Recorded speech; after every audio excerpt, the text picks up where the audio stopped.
Isang lalaki ang sinusubukang ma-revive ng mga rescuer dahil nabangga siya ng isang truck dahil sinubukan niyang iligtas ang mga estudyante. Agad siyang dinala ng mga ito sa ER subalit hindi na kinaya ng katawan kaya naisip na hindi man lang siya nakatikim ng bibingka. Ngunit nang magising ay ibang mga mukha ang nakita. At nabighani din siya sa sexing chicks at sa maid pero nalaman niyang na-reincarnate pala siya. Dahil 34 years old na siya ay nabibighani siya sa kanyang ina na nagbombom sa harapan niya. Ang pangalan niya ay Rodeus at unti-unti na siyang natututo ng lingwahe nila ngunit tinitignan niya rin ang malaking hinaharap ng kanilang yaya. Kaya sinabi nitong tila may sumapi na masamang espiritu sa bata. Pero ipinagwalang bahala ng ina dahil isang bata pa lang si Rodeus. Napakaganda ng tanawin sa labas na tila nasa iba siyang panahon. Pero nang makita ang ama ay nagtaka siya sa ginagawa nito kaya nahulog. At ang ina naman ay ginamitan siya ng healing magic nito. Kaya napagtanto ni Rodeus na siya ay reincarnate sa mundo ng swords and magic. Dahil dito ay na-excite ang bida na matutunan ito kaya nang makakita ng libro ay pinaglaanan niya ito ng oras. Dahil dito ay nagawa niyang makagamit ng mahinang water magic. At sa muli niyang paggamit ay nahulog siya at nabasa ang putotoy. Kaya inakala ng magulang na nakawiwi siya. Pero di siya tumigil sa pagsasanay dahil nais niyang maging malakas na wizard. Isang gabi ay binasahan siya ng libro pero nang pinatay ang ilaw ay rinig ang matinding bakbakan ng mga magulang ngunit siya ay focus sa pag-aaral. Naisip niyang special siya dahil di niya na kailangang mag-chant. Saka tinamaan ng kanyang ama sa mukha dahil na-activate niya na ang long range ng water ball. Dahil dito ay nagpatuloy siya sa intermediate magic subalit di niya nakontrol ang malakas na kapangyarihan na lumabas kaya nagkaroon pa ng rainbow at nag-alala ang mga magulang sa nawasak na pader. Akala niya ay magagalit ang mga ito pero natuwa pa ang ina dahil isang talented daw na bata ang anak. Pero nais ng ama na maging swordsman ito ngunit di nagtagal ang away. Nag-hire din sila ng tutor pero di nila inaasahan na isang lowly ang tatanggap ng trabaho. Agad din na pinaliwanag ni Roxy na kailangan nilang mag-chant kaya nalaman ng bida na espesyal nga talaga siya. Pinabagsak pa nito ang puno para ipakita ang magic. Pero dahil alaga ito ni Zenith ay muli niya itong binuhay gamit ang healing magic. Sinubukan din ito ni Rodeus pero na-distract nang makita ang Pangso. Nagulat si Roxy nang umamin siya na di na niya kailangang mag-chant. Ngunit nang matumba ang puno ay si Roxy ang napagbintangan. Naisip ng dalaga na nabigo siya kaya ginamit ng bida ang kaalaman sa mga napanood niyang anime para mapalakas ang loob nito. Tapos niyaya sila ng ina sa loob upang ipagdiwang ang welcome party ni Roxy kung saan natuwa si Rodeus sa bago niyang buhay. Sa nakaraang buhay ay nagsasaksak lang palagi ng tiyan ng bida nang dumating ang mga nagpalayas sa kanya dahil wala siyang pambayad ng rent. Kaya kawawa siyang naglakad habang umuulan. At sakto namang nakita niya rin na masasagasaan ng mga bata kaya iniligtas niya ang mga ito nang magising na si Rodeus na nakatulog sa pagsasanay ng mahika at naririnig niyang sinisibak na naman ng ama ang kanyang ina kaya sana ay baby sister ang magawa ng mga ito pero nakita niyang nagiinit din si Roxy sa naririnig. Nagpatuloy siya sa pagsasanay at isang gabi ay nakatutok siya sa tahong ng master. Dito ay sinabi ng master na isa siyang demon. Pero nagbabala ito sa super demon race na sobrang mapanganib na ang palatandaan ay may green na buhok at red gemstone sa noo. Ngunit nang magbibihis ay sisilip pa sana si Rodeus pero alam ni Roxy. Nakakalikha na ng apoy at tubig ng magkasabay ang ating bida. Subalit sa swordmanship siya nahihirapan. Gumawa naman si Roxy ng ulan para tulungan ng mga pananim. At natakot si Rodeus sa dalawang bata dahil naalala noong palagi siyang binubuli. Sinabi ng master na kailangan niyang mag-enroll sa number 1 magic school na nasa likod ng Red Dragon Mountain pero natatakot sa school ang bida. Kaya sinabi ng master na wala na siyang maituturo dahil napakahusay na ni Rodeus. Sa ika-5 taon ng pagdiriwang ng kaarawan sa mundong ito kaya sa ika-5 taon ng bida ay malaking pagsasalo ang naganap sa pamamahay ng Grey Rat family. Tapos binigyan siya ng mga regalo ng kanyang mga mahal sa buhay pero ang wand ang pinaka nagustuhan. At dahil natutunan na daw ni Rodeus ang lahat ng nalalaman ay kinabukasan na ang graduation nito. Subalit kinabukasan ay natatakot siyang lumabas sa bakuran pero pinilit siya ni Roxy kahit na naaalala ang trauma sa nakaraang buhay. Pero sa kanilang paglalakbay ay napagtanto niyang napakabait pala ng mga tao doon at kilalang kilala na si Roxy kahit 2 taon pa lang ito sa munting nayon. Nagtungo sila sa malawak na lugar at nagsimula si Roxy na mag-chant para ipakita ang kailangang gawin ng bida para makagraduate, subalit aksidente naman itong nataman ang kanilang kabayo. Kaya nakiusap si Roxy na huwag magsusumbong. Nang si Rodeus na ay nagtago sila Roxy at gamit ang lahat ng kaalaman ay nag-chant na rin siya at nagawa pa niyang mahigitan ang kasalukuyang kakayahan ng kanyang master. Kaya pagkatapos nito ay sinabi ng master na Water Saint rank magician na siya. Pagsapit ng gabi ay aalis na si Roxy pero nalulungkot ang pamilya ng bida. Ngunit bago umalis ay binigyan siya nito ng pendant mula sa kanyang bayan bilang graduation gift sa katuluyang umalis ngunit mariin pang nagpasalamat ang ating bida dahil tinulungan siya nitong malagpasan ng trauma. Pag-uwi ay kinuha niya ang Pangso ni Roxy na ninakaw niya. Saka nahuli niyang naglalandian ng magulang na magpaalam siya na nais lumabas. Dito ay nakita niya na ang ganda ng kanilang nayon na tila isang fairy tale. At sa paglalakad ay nakita ang isang binubuli kaya niligtas niya ito sa mga batang hamog gamit ang magic kaya umalis ang mga ito. Nakita niyang isa itong batang lalaki na elf na hinugasan niya ang ulo. Natakot din siya sa kulay ng buhok nito pero gamaan ang pakiramdam dahil wala itong hiyas sa noo. Saka nalaman niyang ito ay si Sylph na naging kanyang kaibigan. Nais daw magpaturo nito ng magic at pumayag naman ng bida. Pero pag-uwi ay nagagalit ang ama dahil may nagsumbong daw sa kanyang magulang nang sinaktan ni Rudeus. Sinampal siya nito kahit di pa naririnig ang paliwanag. Kaya ginamit ng bida ang communication skills kaya natalo si Paul dahil sa nakaraang buhay ay sanay magpaikot ng tao si Rudeus. Naalala ni Paul ang nagsumbong sa kanya na nagka-black eye ang anak, pero naisip niyang siya din ang nagsabi kay Rudeus na ipagtanggol ang mga nabubuli. Napagod si Rudy sa pagsasanay nang dumating na si Sylph. Mabilis din matuto ng magic si Sylph pero nais din itong matuto ng walang incantation. Kaya itinuro ito ng bida at sa pagsasanay ay nagagawa na rin ito ng talented na kaibigan. Tapos tumakbo sila sa palayan at napahiga sa sobrang pagod.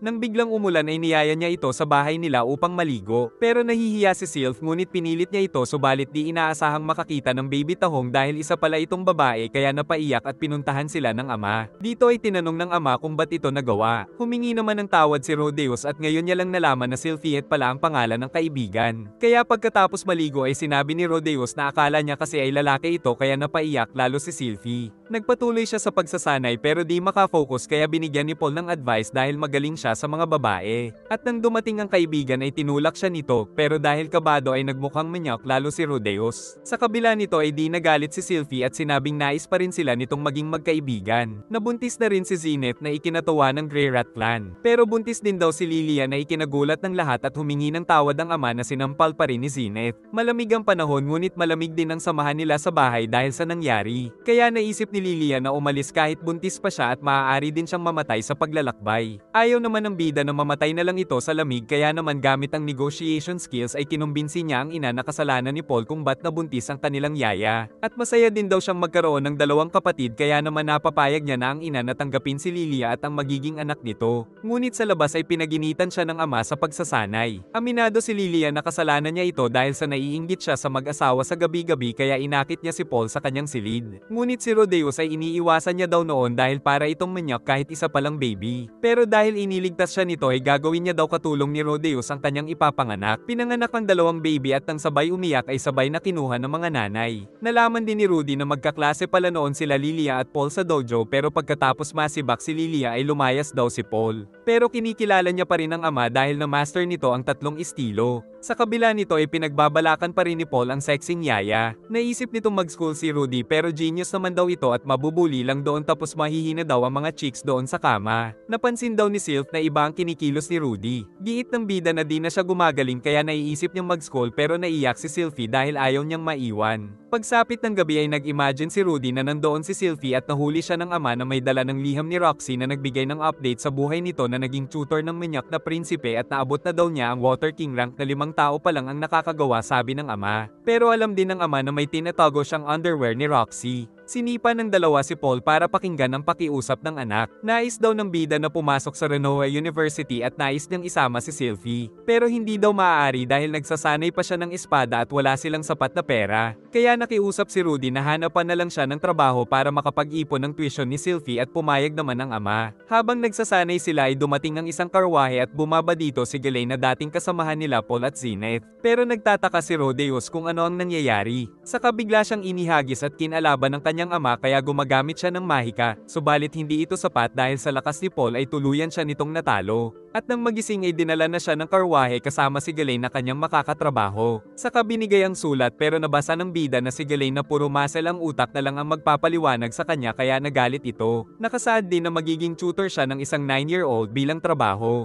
At si Ghislaine na daw ang magpapatuloy ng pagsasanay niya ng espada dahil dito lang ito magaling kaya nagalit muli ang Beast. Pero 5 taon pala ang kontrata niya kaya siya pinilit ng ama. Nakasaad din na kay Paul daw si Ghislaine kaya wag niya itong pakialaman. Dumating sila sa mansyon na maraming beast maid. Saka binigyan siya ng maiinom at dumating ang isang lalaki na tinuruan pa siya kung paano ang tamang pagbati. Nagpakilala itong si Philip Boreas Greyrat na mayor ng bayan at pinsan ng kanyang ama kaya medyo napahanga si Rudy. Ang anak pala ni Philip ang tuturuan ni Rudeus pero mas matanda ito sa kanya ng 2 taon. At nang makita niya ito ay naglakas loob siya na magpakilala sa masungit na heiress pero sinampal siya nito. Pero di inaasahan na babawian siya ng bida ngunit sinapok na siya nito. Tapos pinagsusuntok siya ng walang laban kaya pinatalsik ng magic saka tumakas pero hinabol nito kaya nagtago na lang sa takot. Tinanong siya ni Philip pero di sumuko ang bida dahil kailangan niyang kumita subalit nakakatakot talaga ang estudyante niya kaya may naisip siyang paraan. At ang kanyang naisip ay ang magpanggap na nakidnap silang dalawa para magkaroon sila ng pinagsamahan. Pero hinanap nito si Ghislaine ngunit ang lumabas ay isang lalaki na sinipa siya ng malakas. Ngunit lumaban si Ares kaya pinahirapan nito. Si Rodeus ay sinapok din ito para di mahalata saka umalis. Kaawa-awa ang kalagayan ni Ares kaya ginamitan niya ito ng healing magic. Saka pinag-isipan niya kung paano ang pinakamagandang paraan. Tinanggal niya ang bakal gamit ang magic saka gumawa ng harang sa pinto, saka pinag-promise muna ito ng bida na magiging mahinahon kung nais niyang iligtas. Dahil dito ay napilitang pumayag si Ares kaya nang nawasak ang pinto ay nakatakas na ang mga bata.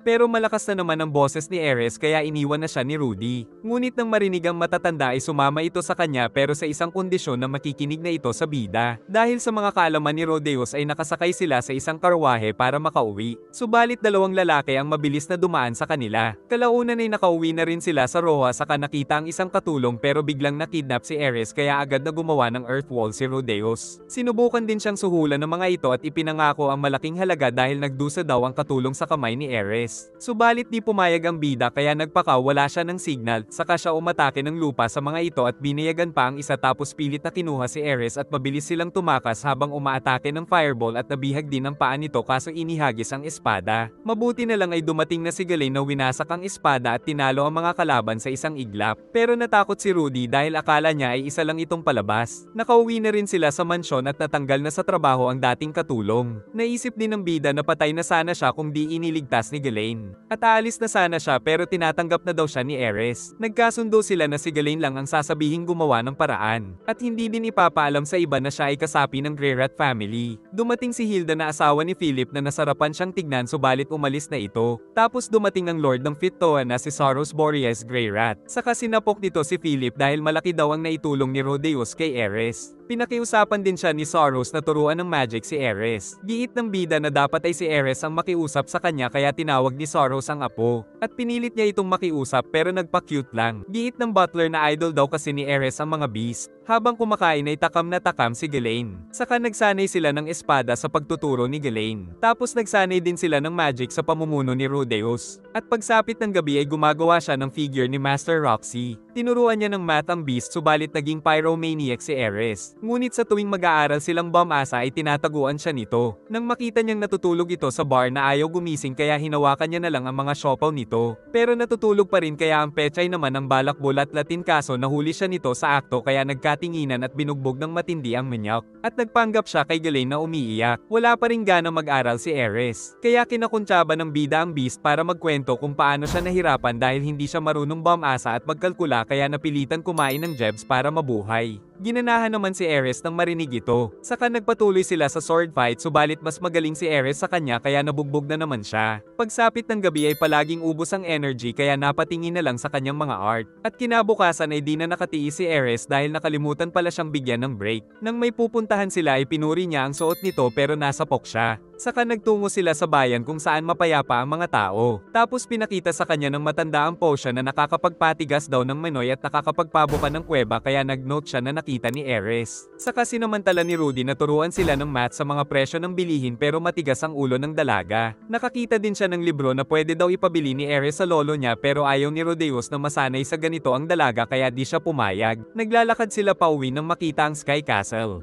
Giit ng mga kasama na ito ay Sky Castle ni Perugius na isa sa 3 bayani na tumalo kay Demon God Laplace. Kaya naalala ni Rudy ang kwento na binasa sa kanya ng ama tungkol dito. Saka pinangarap ng bida na makapunta doon balang araw.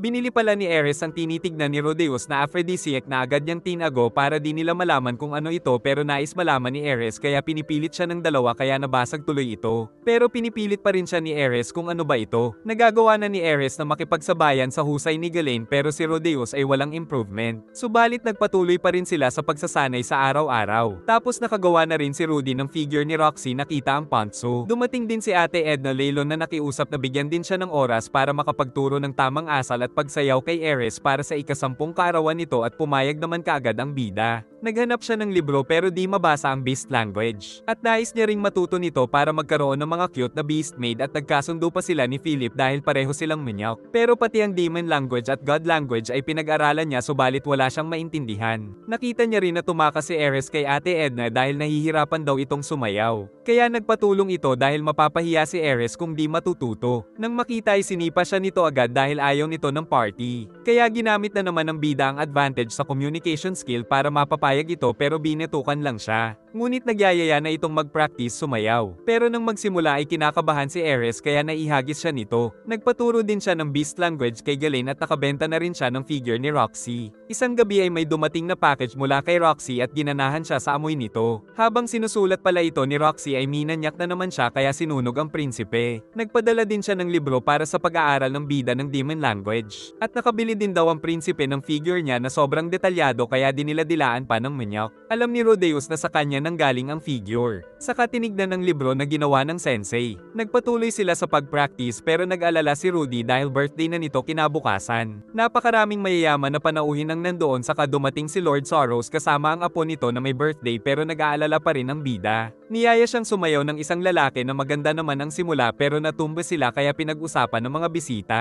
Naglakas loob si Rodeus ngunit nagtaka ang mga tao kung saang pamilya siya nagmula kaya napabuntong hininga si Philip. Subalit nang magsayaw sila ay kabado pa rin si Ares kaya si Rodeus ang nag-a-adjust kaya pinapikit na lang ito ng bida at nakita ng mga tao na marunong talagang sumayaw ang dalaga. Pagkatapos ay ipinagmalaki sila ni Soros. Dahil dito ay natuwa din si Ares kay Rodeus. Pero nabatukan na naman siya dahil ng chicks. Binigyan din niya ng mga magic wand ang dalawa at nagpasalamat ang mga ito sa master nila. Si Galen naman ay binigyan ng singsing si Ares bilang estudyante nito. Kinabukasan ay may narinig si Rodeus na umuungol sa tore dahil pinalakpak pala ni Lord Soros ang isang beast woman. Tapos nakita nila ang isang bagay pero di nababahala si Soros. 2 taon nang lumipas ay magaling na siya sa wika at isang sword god style level na rin si Ares. Kalaunan ay nakita niyang may inihahanda si Ares para sa kanyang ika-10 kaarawan. Nalaman din niya na ang ama ay nagmula sa Notos family na isa sa forehead ng Grey Rat at isa na dito ang mga Boreas na pamilya nila Ares. Napansin ng bida na may inihahandang surprise party sila Galen sa kanya. Gamit ang laruan ay niloko niya pa si Galen na kailangang makita ang buntot para magaya ito sa figure. Pinakita naman ito kaagad ni Galen pero nang hawakan ng puwet ay napakatigas nito na parang bato. Kaya nang pumasok ang katulong ay nakita sila sa posisyon na ito. Nagkaroon ng surprise party para sa kanya pero masungit pa rin si Hilda. At nang bigyan siya ng bulaklak ay nagdrama siya na pinractice niya kagabi pero nadala ang damdamin ni Soros kaya sinabing patayin ang mga Notos at gawing head si Rodeus kaya pinigilan ng mga kasama. Tapos bigla siyang niyakap ni Hilda dahil nais daw siyang ampunin pero nais niya daw itong mapang-asawa ni Ares. Dahil dito ay nilabas din si Hilda. Kalaunan ay pinakita ni Ares ang surprise niya na isang pinakamatibay na wand at gawa pa ng pinakamagaling na wand maker na ikinatuwa ng bida. Saka nagpatuloy na sila sa kanyang birthday party. Pagkatapos ng party ay nalaman niya ang komplikadong usapin ng pamilya ni Philip sa kaniyaya nitong pakasalan niya si Ares para maging susunod na head ng Boreas. At handa daw nitong igapos si Ares para lang magustuhan ni Rodeus. Pero di ito sineryoso ng bida dahil ayaw niyang sumali sa agawan ng kapangyarihan. Subalit naghihintay na pala si Ares sa kanyang silid. Kaya agad niya itong tinuklaw na parang ahas. Tapos nagtaka siyang pumayag itong mabulat-lat bilang birthday gift kaya napalunok ang bida at hinalikan niya ito. Pero nang magsisimula na siyang pasukin ng mahiwagang kuweba ay binugbog na siya ng dalaga at tinamaan pa ang itlog. Saka sinabi ni Ares na maghintay na lang siyang maging 15 years old pero handang maghintay ang bida subalit bigla niyang naalala si Sylvie. Samantala di nakarating si Paul kay Rodeus dahil sa dami ng naging agresibong monster. Si Sylvie naman ay nagtungo upang ipadala ang regalo niyang pendant kay Rodeus at may regalo din daw si Lilia. Nakabalik na si Paul at sinabing napakarami na talagang halimaw ang aktibo. Subalit nagtaka ang lahat dahil sa madilim na paligid. Naglalakad ang isang lalaki at binugahan ito ng dragon pero di nasaktan at di rin natakot. Sa halip ay ang dragon ang umalis dahil natakot sa kanya. Ang Demon Empress ay nagtataka din sa nangyayari. Nabahala din si Perugius kaya pinag-utos kay Aromanfi na hanapin ang source ng magic power at patayin. Napahanga ang bida sa lakas ng magic wand. Pero bago niya makast ang spell para sa graduation ceremony ay nakita ang kakaibang langit at muntik ng tamaan si Rodeus kaya napasugod si Galen at nakipaglaban kay Aromanfi. Dahil pinaghihinalaan pala nitong kay Rodeus nang gagaling ang abnormal na magic power. Bigla pang nag-react ang sphere kaya umalis si Aromanfi tapos nagkaroon ng napakalakas na pagsabog ng mana calamity.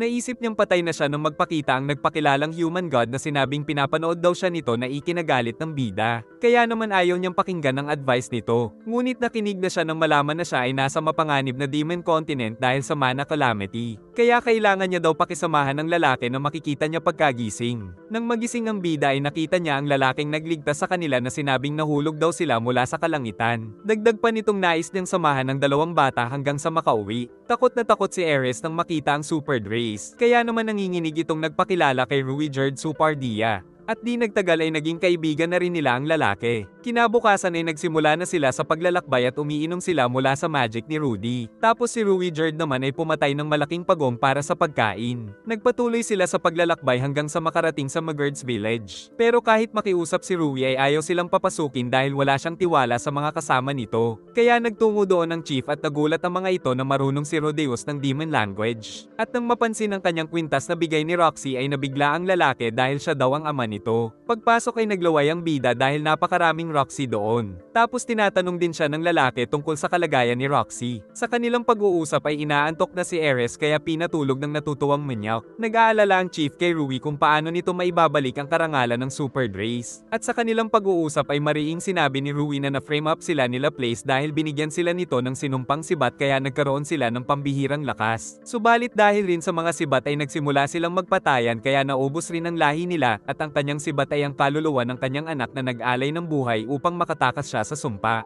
Naawa naman si Rui kaya ipinangako niyang tutulungan itong maibalik ang karangalan ng Superd. Bago sila umalis ay binigay ng mga magulang ni Roxy ang isang espada kaya nagbigay galang si Ares sa kanila. At habang naglalakbay ay nagpa siya ang bida na tuluyang pagkatiwalaan si Ruijerd. Nag-e-enjoy si Ares sa paggamit ng espadang ibinigay sa kanila. Saka kumain sila ng mga matatagpuan sa desyerto pero nais na ng bida ng rice and beef. Kalaunan ay nakarating sila sa entrance ng Rikarizu Town na naghigpit ng security dahil nabalitaan na may dead end na gumagala. Kaya di nila alam kung paano makakapasok si Rui nang makita ni Rodeus ang Blue Moss na ginamit nilang pangkulay sa buhok ng dead end upang makapasok sila sa napakalawak na bayan na bato ng Rikarizo kung saan may plano daw si Rodeus. Sa guild ay nagpasikat si Rudy na ipinakilalang isang dead end si Rui. Pero pinagtawanan sila dahil ang mga Superds ay green daw ang buhok at hindi blue. Saka gumawa sila ng party na ang pangalan ay Dead End. Tapos nang pumipili sila ng quest ay may mayabang na mukhang tikbalang na pinagloloko ang third eye ni Rui kaya pinagtawanan sila kaya mantitrip pa sana ang natakot na palaka. Giit ng bida na mabuti ng pagtawanan basta magkaroon ng pagkakataon na linisin ang pangalan ng mga Superd. Kalaunan ay nakita nila ang napakagandang liwanag mula sa mga butas. Nakikipagsanib sa kanila ang isa pang party pero nang masira ang butones ay sinuntok ito ni Ares at di tinigilan. Pinagaling naman ito ng bida ngunit niyaya pa rin sila sa party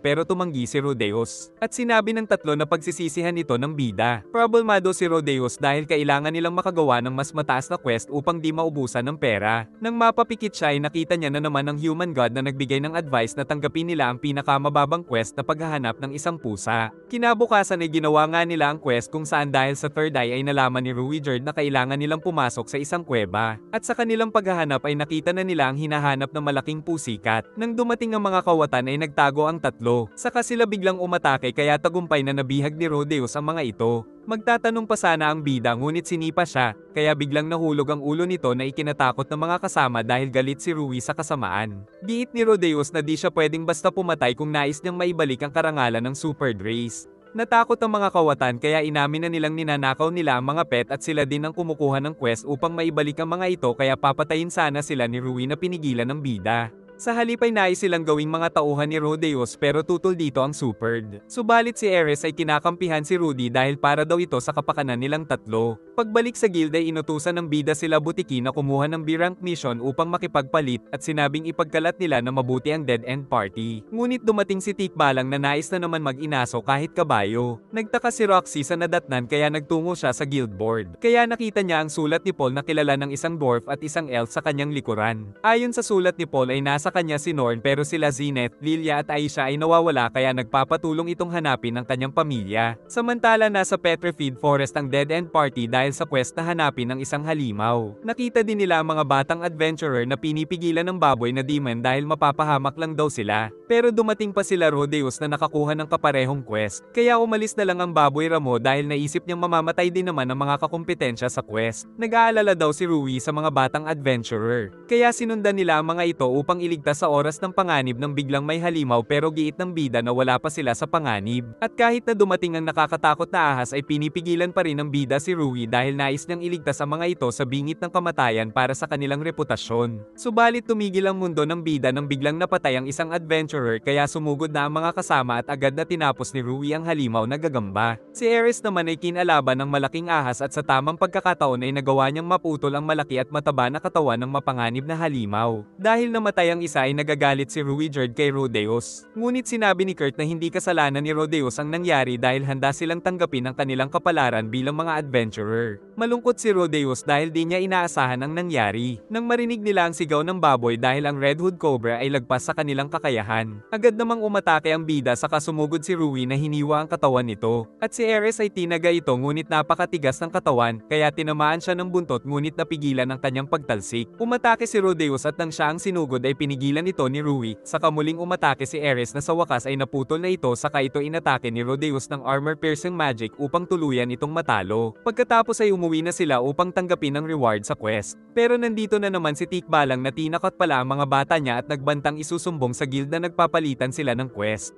Dahil dito ay nakakaisip siya ng masamang bagay dahil ang number 1 goal niya ay ang maibalik si Ares sa bahay nito. Kaya magpapaulan siya para makita ng mga tao ang tunay na kulay ng buhok ni Rui.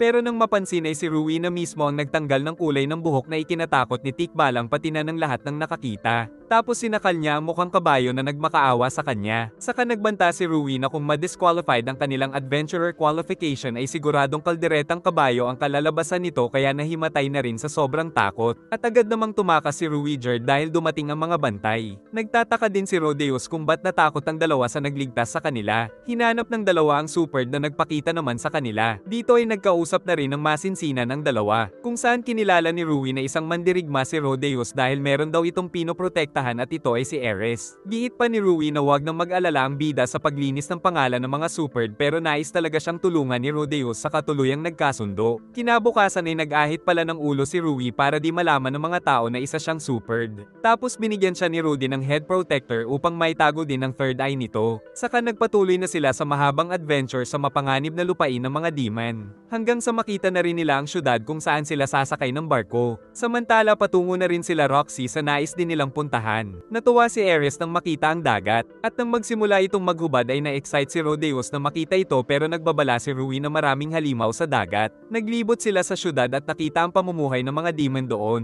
Di kinakaya ni Tall Hand ang dagat na tinukso pa ni Elena Liz. Kaya pinaalala ni Roxy ang kanilang misyon. Nakilala ng lalaki ang Dead End Party ngunit di nito kilala si Rodeos. Tapos napakamahal din ng singil sa kanila dahil kay Rui kaya di natuloy ang paglalakbay at humingi naman ng tawad ang Superd. At sinabi ng bida na mag-explore muna sila doon. Pero pagsapit ng gabi ay nag-iisip si Rodeos ng paraan nang makatulog ay nagpakita na naman sa kanya ang human god. At nagbigay na naman ng advice na bumili ng maraming pagkain sa kalye at maglakad sa eskinita. Nang magising siya ay nagsasanay na pala sila Ares at Ruijerd. Ngunit nang ma-distract si Rui kay Roxy ay nagawa ni Ares na mapabitiwan sa Superd ang sibat nito kaya naisip ni Ares na lumalakas na siya. Ginawa nga ni Rodeos ang advice ng human god. Ngunit mga naglalaro ng apoy ang narinig niya sa eskinita kaya naisip niyang maglaro mamaya ng saksak-chan. Tapos nagkasalisi pa sila ni Roxy. Nang hihingi ng pagkain ng isang pulubi kaya binigay ni Rodeos ang mga pagkain na labis nitong nagustuhan. Kaya nagpasalamat ito sa kanya at nagpakilala si Kishirika na isa daw Great Demon Emperor pero naisip ng bida na nalipasan lang ito ng gutom ngunit sinakihan niya na lang din. Kaya binigyan siya nito ng isang kahilingan pero di niya maibigay ang hiling ni Rodeos na kayamanan. Kaya nais ng bida na ang petray na lang niya na ipapakita na sana pero naalalang meron na siyang fiancé. Dahil dito ay demon eye na lang ang ibibigay sa kanya. Kaya tinusok nito ang kanyang mata at inilagay ang demon eye na nakakakita ng future. Pero di pa siya sanay kaya nabangga ang lalaki ngunit tinulak niya ito dahil muntik ng tamaan ng nahulog na paso. Kilala daw ni Rui si Kishirika na meron daw itinatagong 12 demon eyes. Saka napansin ni Rodeos na nais din ito ni Ares. Kinabukasan ay naglaban sila ni Ares upang magsanay ng kanyang demon eye kaya nalalaman niya ang gagawing kilos nito at kahit nang mangdaya si Ares ay siya pa rin ang nagwagi. Tapos lolokohin pa siya ni Ares ngunit nalaman niya rin kaya napigilan ito kaya nagtampo ang dalaga. Giit ni Rui na ang ibang nakakatanggap ng demon eye ay di ito nakokontrol pero mabilis lang na master ng bida kaya nais ni Rudy ng duelo, subalit umuwi siya ng basag ang mukha dahil mas malakas pa rin si Rui. Pagsapit ng gabi ay nahuli siya ni Rui na nalamang balak niyang ibenta ang wand para lang magkapera at makasakay sila sa barko kaya tutol dito si Rui dahil regalo ito ni Ares. Kaya nagsuggest si Rui na sumakay na lang sila sa mga smuggler at habang nasa biyahe ay papabayaan niya ang kasamaan ng mga ito. Biglang dumating si Geras Cleaner na iniligtas ni Rodeus kanina na hinahanap daw siya. Sa point of view naman ni Roxy ay naakit si Elena Liz sa mga lalaking adventurer kaya agad siyang lumapit na ipinag-alala ni Roxy. Niyaya naman ng iba pang demon si Roxy pero meron na siyang party at isa na siyang Water King rank magician kaya nakilala na siya ng mga ito. Saka naalala ni Roxy noong baguhan pa lang siya sa lugar na ito. Tapos nagpatuloy na sila sa paglalakbay. At sa isang eskinita ay nakakita na naman ng kalalakihan ang pakarat na elf. Kinikwento ni Roxy na totoo ang mga supered o tinatawag na dead end kaya nakakabahala ang nababalitang party na may pangalang dead end. Nag-alala din si Roxy sa mga hinahanap nila pero naisip nila Tall Hand na ayos lang si Zenith dahil isa itong retired S-rank adventurer. Nang maglakad siya sa dalampasigan ay nakita niya ang nagsasanay na sila Ares at Rui kaya naisip niyang baka ang lalaki ang dead end kaya napatakbo sa takot at nagkasalisi sila ni Rodeus. At pag-uwi ay inatake niya ang mga lalaki ni Elena Liz palabas ng silid. Kaya nabawasan ng kanilang pera para sa repair ng inn dahil sa pakarat na elf. Giit ni Roxy na siya ay sa kanyang dawan lang ibibigay ang first time pero tinawag siyang isip bata. Pumayag si Rui na magpabihag upang makapaglakbay lang ng libre. At nang makasakay sa barko ay tuwang-tuwa si Ares pero kalaunan ay nagka-seasickness kaya pinapagaling ng bida pero naaakit siya dito kaya kinailangan munang magbati at pagbalik ay naamoy ni Ares ang parang Sunrocks. Pagkatapos ay isinumpa ni Ares ang pagsakay sa mga barko pero giit ng bida na isang barko pa ang kailangan nila mula dito sa Miles patungo sa Central Continent. Saka umalis siya para kunin si Rui. Nagtungo siya sa isang bahay na may lihim na lagusan kung nasaan ang mga smuggler pero kailangan niyang ipagsawalang kibo ang mga nakikitang krimen. Subalit pagkadating ay nais daw ni Rui na iligtas ang mga bihag.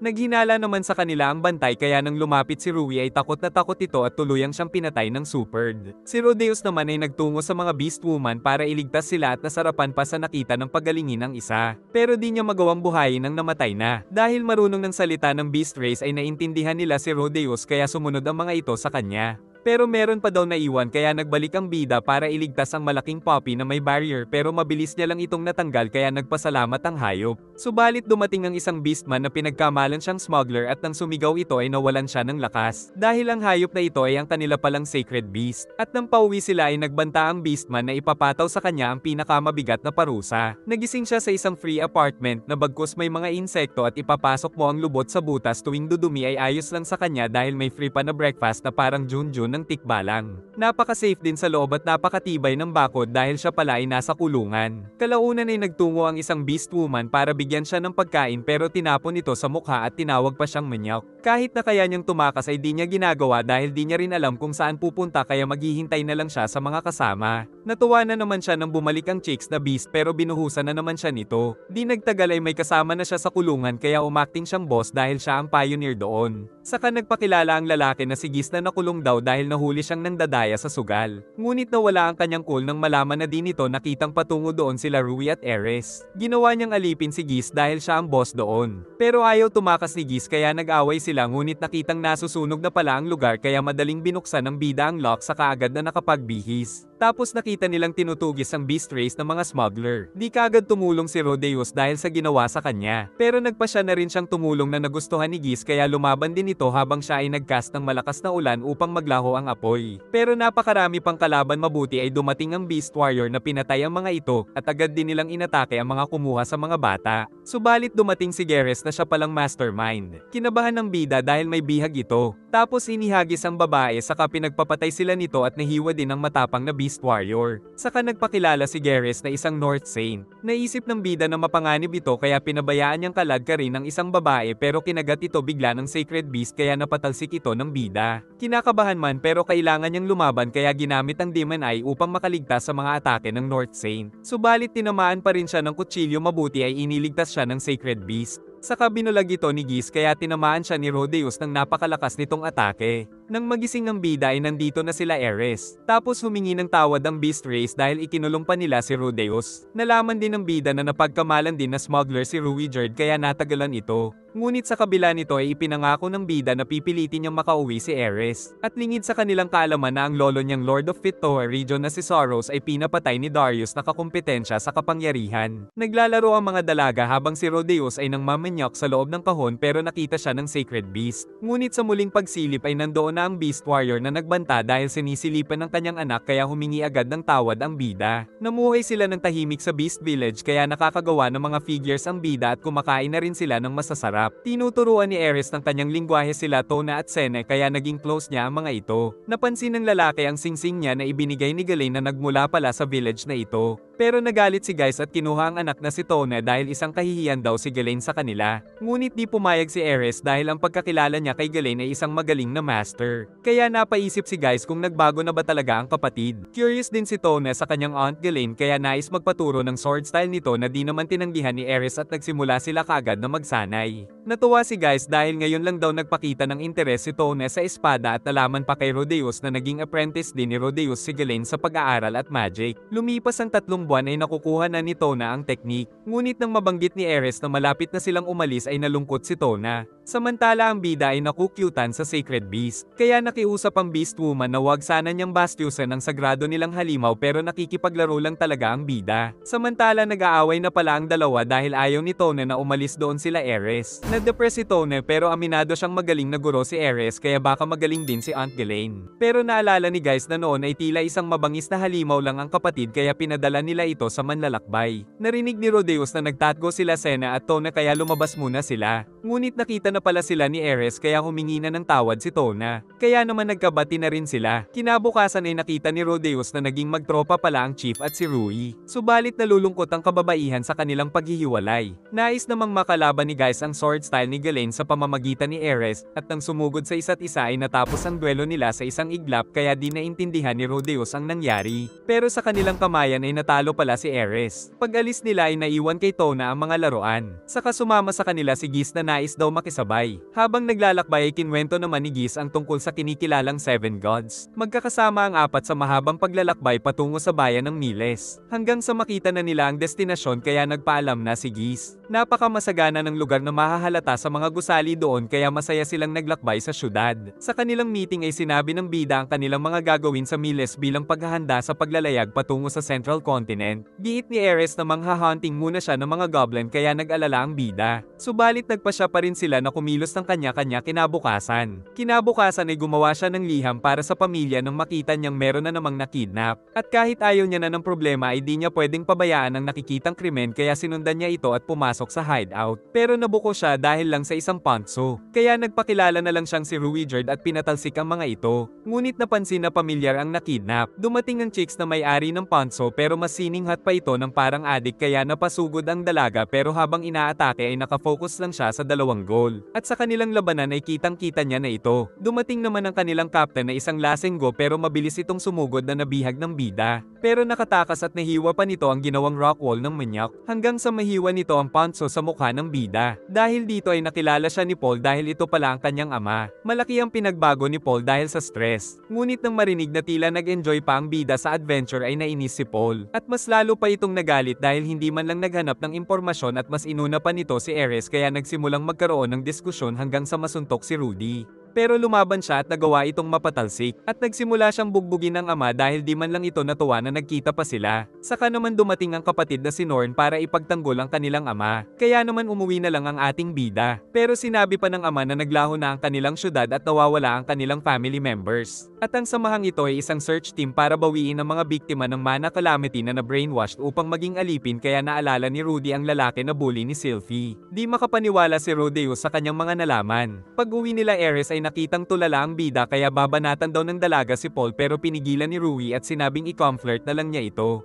Kaya naman matapos ang ilang sandali ay niyakap na rin siya ng dalaga para iparamdam na di siya nag-iisa. Sa flashback ay nagising na lang sila Paul sa isang kapatagan matapos tamaan ng mana calamity. At kahit napakalayo ay naglakbay sila pabalik sa kanilang bayan pero wala ng pamilya na nadatnan. Kaya na-depress siya ng todo dahil hindi mahanap ang kanyang asawa at kay Nor na lang siya kumukuha ng lakas. Sa present ay nagbalik si Gis at sinabing dapat ay naging masaya na lang si Paul na nagkita pa sila ni Rodeus dahil hindi din biro ang mga pinagdaanan nito. At pagsapit ng gabi ay naisip ni Paul na mabuti ay maayos si Rodeus at walang pinsala ang katawan. Kaya naman kinabukasan ay pinuntahan niya ang anak kahit na pinipigilan siya ni Ares. Ngunit kinuha ni Rui ang dalaga para makapag-usap ang mag-ama. Ngunit ikinagulat niyang may black eye si Ares dahil pinipigilan ni Rui. Saka pinaliwanag ng bida na nagkaayos na sila ni Paul tapos pinagaling niya ang mata ng dalaga. Dagdag pa ng bida na dahil sa ama ay makakapaglakbay na sila ng libre patungong Central Continent subalit nakakalungkot na naglaho din ang kanilang bayan. Pero tanggap naman daw ni Ares kung ano ang nangyari. Kinabukasan ay nagsimula na sila sa paglalakbay kaya nagpaalam na sila sa ama at kapatid. Sa kanilang paglalakbay sa dagat ay nagkaroon ng malakas na bagyo kaya nagkakaroon sila ng seasickness. Samantala si Roxy ay kausap ang dati niyang kasamahan sa party na si Noko para the Tikbalang. Kaya naikwento nito ang nakalaban niyang dead-end party ngunit nakaramdam ng pagkabalisa si Roxy.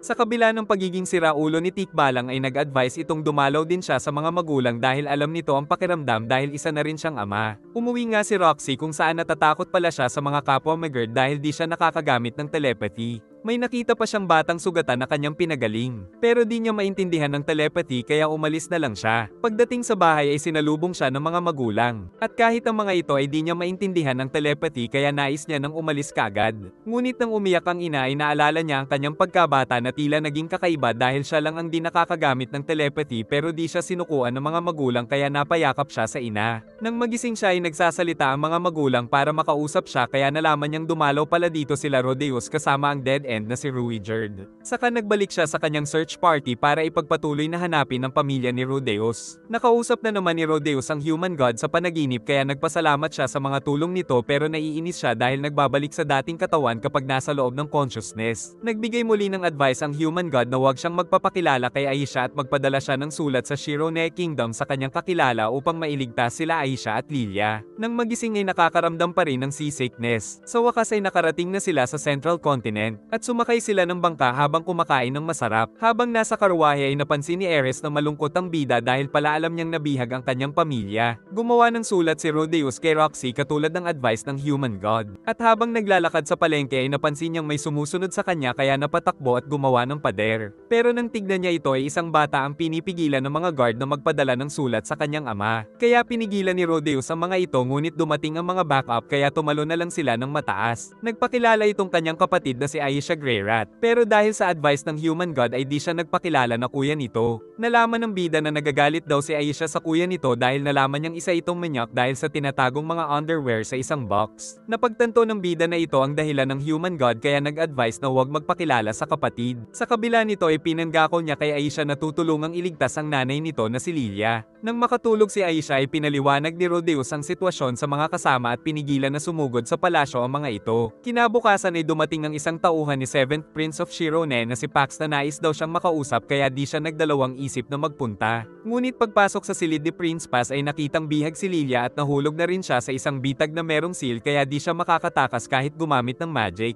Plano daw pala ni Pax na mapabalik si Roxy gamit si Rodeus at kapag dumating ito ay gagawin niyang alipin at bubuntisin ng 5 beses. Bubulat-latin niya din daw ito sa harap ng bida bago niya daw patayin si Rodeus. Giit naman ng bida na hindi malalaman ni Roxy kaya kailangan niyang mag-announce pero di naniwala si Prince Pax. Sa flashback nang makita nila ang malakas na liwanag mula sa Mana Calamity ay niyakap ni Lilia ang anak. Dito ay naglakbay sila ng magkasama at nang makarating sa Shirone Kingdom ay inaasahan na makikita si Roxy pero ang manyak na si Prince Pax lang ang nandoon kaya ikinulong lang sila nito. Nagtaka si Rodeus nang dumating ang 3rd Prince of Shirone na si Zenobia na nais malaman kung sino ang gumawa ng mga figures. Saka ipinakita nito ang pinakamalupit na likha ni Rodeus na figure ni Roxy na paborito ng mga manyak na katulad niya. Dahil dito ay nalaman niyang si Rodeus nga ang may likha nito kaya nais siya nitong maging master. Samantala kumikilos na rin sila Rui upang iligtas ang nanay ni Aisha. At tinulungan sila ng Royal Guard dahil bihag din ng kanilang mga pamilya. Si Zenobia naman ay sinusubukang tanggalin ang barrier. Kaya sinabi ng bida na di niya ito tatanggapin na apprentice kung di siya matutulungan. Nagbabala si Aisha tungkol sa isang godchild na may pambihirang lakas habang may kumuha naman kay Pax na walang iba kundi si Zenobia na isang godchild at dinala ito kay Rodeus. Di na rin pumalag ang mga guard dahil kay Zenobia daw sila mas loyal. At bago pa matanggal ang ulo ni Pax ay pumayag na itong pakawalan si Rodeos pero binali pa ang kanyang kamay. Dahil sa nakakatuwang pangyayari ay napakawalan na rin ang mga bihag. Ngunit nang matuwa si Zenobia ay naihagis niya si Rodeos ng malakas. Bago sila umalis ay binigay ni Lilia ang paborito niyang mga panso at nakita din doon ang regalo ni Sylvie. Tapos niyakap siya ng yaya kaya naramdaman niya ang matatambok nito pero dinamalang nila ang ligaya ng malaman na ligtas ang mga mahal sa buhay. Nais daw sumama ni Aisha sa kanya dahil ayaw daw nitong paglingkuran ng kuya niyang si Rodeos na sinasabi ng ina. Pero di siya pumayag kaya binigyan na lang ito ng isang headband. Subalit pag alis ay alam pala ni Aisha na siya ay ang kanyang kuya. Samantala sila Zenobia at Pax ay naparusahan kaya napatalsik sila sa palasyo at kinakailangang mag-aral sa karwahe. Nagpatuloy sa paglalakbay ang dead end party. Pagsapit ng gabi ay nakita nila ang mga dragon kaya pinangarap ni Ares na manghunting nito. Nagpatuloy sila sa pagsasanay ni Rui at dahil sa husay ni Ares ay sinabi ng Super na isa na siyang ganap na mandirigma. Di makapaniwala si Ares kaya nagpapakurot siya sa bida ngunit kinurot siya sa dibdib kaya nasuntok ang manyak. Kinabukasan ay napakahirap ng paglalakbay saka nakakita na naman sila ng mga dragon. Subalit biglang natahimik sila Ares at Ruiger dahil sa mapanganib na paparating ngunit dinaanan lang sila nito. Kaso kinausap pa sila ng bida dahil hindi niya alam ang panganib pero ang kalabaw ay tumalon na sa sobrang takot. Kilala sila ng lalaki maliban kay Rodeos. Pero aalis na sila kaso nakipagkilala pa ang bida kaya nagpakilala din si Orsted. Subalit nang mapag-usapan nila ang human god ay biglang umatake si Orsted. Dahil sa lakas nito ay tila ginawa lang niyang bata ang warrior ng super race na si Ruigerd. Kaya nakaramdam ng takot ang bida pero iniligtas siya ni Ares na napatalsik. Saka napinsala nito ang kanyang internal organs kaya aalis na ang mga ito pero umatake pa si Rodeos at lumaban gamit ang kanyang malakas na mahika ngunit sinalag lang ni Orsted. Pero dahil dito ay tuluyan na siyang pinatay. Nagising siya sa consciousness kasama ang human god. Giit ni human god na inatake siya ni Orsted dahil ito ang evil dragon god. Dagdag pa nitong ipinasapala nila Place ang sumpa sa mga sibat na binigay sa mga superd kaya nalipat ang mga sumpa sa mga ito pero dahil nag-ahit ng buhok si Rui ay naglalaho na daw ang sumpa. Si Orsted din daw ang top 2 sa 7 great powers at ito daw ang mananalo sa seryosong duelo laban sa top 1. Masaya pa rin daw si Rodeos dahil naranasan pa niyang ma-reincarnate. Pero sinabi ni human god na hindi pa naman siya namatay kaya nagising siya at sinabi ni Ares na niligtas siya ng kasama ni Orsted. Saka napaiyak si Ares dahil akala niya ay tuluyan ng mawawala si Rodeos. Nagkaroon ng masamang panaginip ang bida ngunit nagising siyang nakayakap si Ares at nakitang nagbabantay si Rui. Kaya sinabi niya na sabi ni human god ay nawawala na ang sumpa sa lahi ng mga super na labis nitong ikinatuwa kaya tumalikod at napaluha. Kinabukasan ay sinubukan ng bida na gayahin ang nullification magic na ginamit ni Orsted sa kanya. At kalaunan ay nakauwi na rin siya pero wala na ang kanilang bahay kaya mga alaala na lang ang kanyang nakikita. Dahil nakauwi na sila sa hometown ni Rudy ay nagpaalam na si Ruigerd. Kaya nagpasalamat ito sa lahat ng naituro sa kanya ng bida kung paano maibabalik ang respeto ng mga tao sa super race. Dagdag pa nitong magiging mas malakas sa kanya sa hinaharap si Ares. Ngunit labis pa rin na nalungkot ng dalawa. Binabalik na rin ni Rui ang kwintas ngunit binigay na ito sa kanya ni Rodeos upang maalala sila nito sa katuluyang umalis. Kalaunan ay nakarating ang dalawa sa kasalukuyang camp at nakita nila doon si Galen at ang butler. Di nagtagal ay sinabi ng butler na namatay na ang mga magulang ni Ares at na-execute ang lolo nito na ikinagalit ng bida. Dahil dito ay pinapaalis muna sila ni Ares dahil nais nitong mapag-isa. Tinignan ni Rudy ang mga listahan ng mga nawawala at nalaman na hindi pa nahahanap si Sylvie. Pagsapit ng gabi ay pumasok si Ares sa silid dahil nais nitong ibigay ang pangako dahil 15 years old na siya. Kaya wala nang nagawa ang bida nang si Ares na ang magsimula ng kanilang banatan ngayong gabi. Kinabukasan ay napakaganda ng umaga ni Rodeos dahil nakascore. Pero di niya matagpuan si Ares at nakita ang pinutol nitong buhok at ang sulat na naglakbay muna ito sa malayo. Nagtanong siya sa butler pero ayaw nitong sabihin kung saan nagtungo sila Galen at Ares. Dahil dito ay naging malungkot na naman ang bida dahil sa pakiramdam na iniwan siya. Maagang gumising si Ares para magpatuloy sa paglalakbay. Samantala ang bida ay walang gana na kumilos dahil sa kalungkutan kaya binigyan siya ng trabaho ng butler. Habang sila Ares naman ay patuloy sa adventure. At si Ruigerd ay pinasalamatan ng mga tao sa pagliligtas nito. Tapos di na natakot ang mga ito kahit nalaman na isa siyang superd. Samantala si Ares ay nangako na balang araw ay magiging mas malakas siya upang maprotektahan niya si Rodeos. Nakainuman naman ni Kishirika si Tall Hand ngunit ang Demon Lord pa ang nanalo. Subalit wala palang pambayad si Kishirika kaya napilitang magbayad si Roxy. Dahil dito ay nais siyang bigyan ng reward kaya tinanong ni Roxy kung nasaan ang pamilya ni Rodeos. Giit nitong maayos na ang kalagayan nila Lilia at Aisha dahil nakita na nila si Paul. Pero nawawala pa rin si Zenith na nanay ni Norn at hindi niya mahanap ang eksaktong lokasyon nito. At nakita din daw nitong depressed daw si Rodeos. Subalit pinilit pa rin ng bida na magpatuloy. Habang nasa karwahe ay napansin ni Suzanne na malungkot ang bida pero ayaw silang pansinin ng binata kaya nainis si Sarah. Giit ni Rodeos na di niya pa rin kasi nahahanap ang nawawalang ina.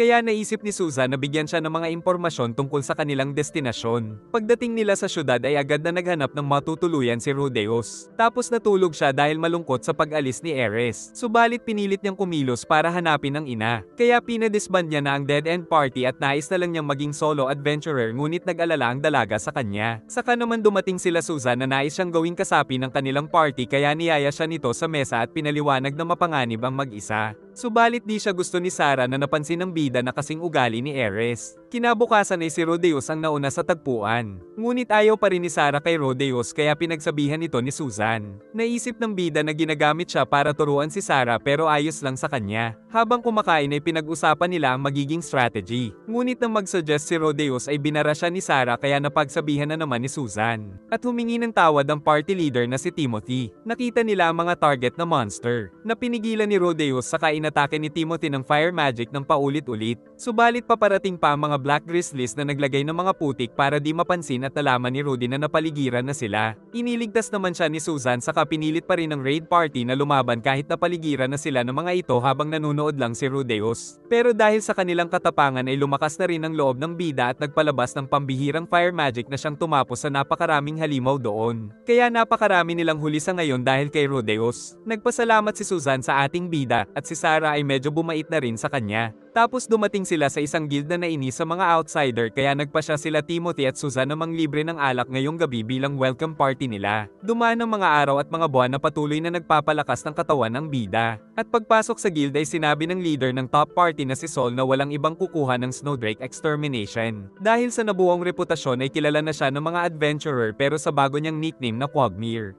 Nag-abang sa kanya si Sarah para isama siya sa bagong quest. Kaya nagtungo sila sa Galgao Ruins na nasa isang fortress sa isang bangin. At nang mahuhulog si Sarah ay niligtas ni Rodeos. Naghanap sila ng mga kaliskis ng Snowdrake na siyang pakay nila habang nagbabantay ang bida. Nang maglakbay ang kanyang paningin ay nakilala niya ang isang estatwa na kamukha ni Kishirika. Subalit nakita sila ng mga halimaw na pinigilan ng bida sabay takbo pero napakarami kaya winasak niya ang bato para mahulugan ang mga ito. Hinawakan niya ang ponso na pampalakas ng loob saka umatake si Sarah at tumira ng apoy si Timothy saka sumugod sila Susan. Ngunit biglang tumalsik ang mga ito dahil sa grupo nila Sol na kumuha ng kaparehong quest. Nang maubos ang mga monster ay sinuntok ni Sol si Timothy dahil sa pagkuha ng kaparehong quest. Pero nang mag-usap ay magkaiba pala sila ng quest dahil extermination ang kay Sol at gathering naman ang quest nila Timothy. Matapos makakolekta ng mga Snowdrake scales ay umuwi na sila at sinama nila si Rodeos sa kasiyahan. Dumating din sila Sol na humihingi ng tawad pero naiinis daw siya kay Timothy na di gumanti sa kanyang pagsuntok. Tinawag din niyang isang peking ngiti ang ipinapakita ni Rodeos sa kinwelyuhan niya ang bida. Kinabukasan ay nawawala daw ang dalawang kasapi ng party nila Timothy dahil inatake sila ng mga snow buffalo sa gitna ng blizzard. Dahil dito ay kumilos mag-isa si Rodeos at pinakalma niya ang blizzard. Nang makita ang mga snow buffalo ay inatake niya ang mga ito at pinagtutusok hanggang sa maubos. Subalit napakaraming buto ng tao at nang makita ang gamit ng isang kasamahan ay nalaman niyang patay na ito tapos nakita niya rin ang earrings ni Sarah. Muntik na siyang tamaan ng malaking yelo saka nakita na bihag si Sarah pero may umaatake ng mga yelo ngunit nakuha niya pa rin ang dalaga mula sa puno. Dinala niya ito sa isang kuweba at doon pinagaling ang mga sugat nito. Kaya naman dahil dito ay naging mabuti na rin ang pakikitungo sa kanya ni Sarah. At pagdating ay nagulat ang mga kaibigan na nagtungo pala mag-isa si Rodeos para iligtas ang dalaga. Kinabukasan ay dumidikit na sa kanya si Sarah na parang nahuhulog na sa bida. Saka nagpapasama na bumili ng bagong weapon pero nais lang talaga nitong magyaya ng date. Magkasama silang lumabas at pagkatapos kumain ay nag-enjoy sa pagpili ng bagong sandata. At kalaunan habang umiinom ay nagpapahiwatig na si Sarah. Pero nag-iisip si Rodeos kung sasampalin ba siya nito. Ngunit nang parang tuko na kung makakapit ang dalaga ay dinala niya na ito sa kanyang silid.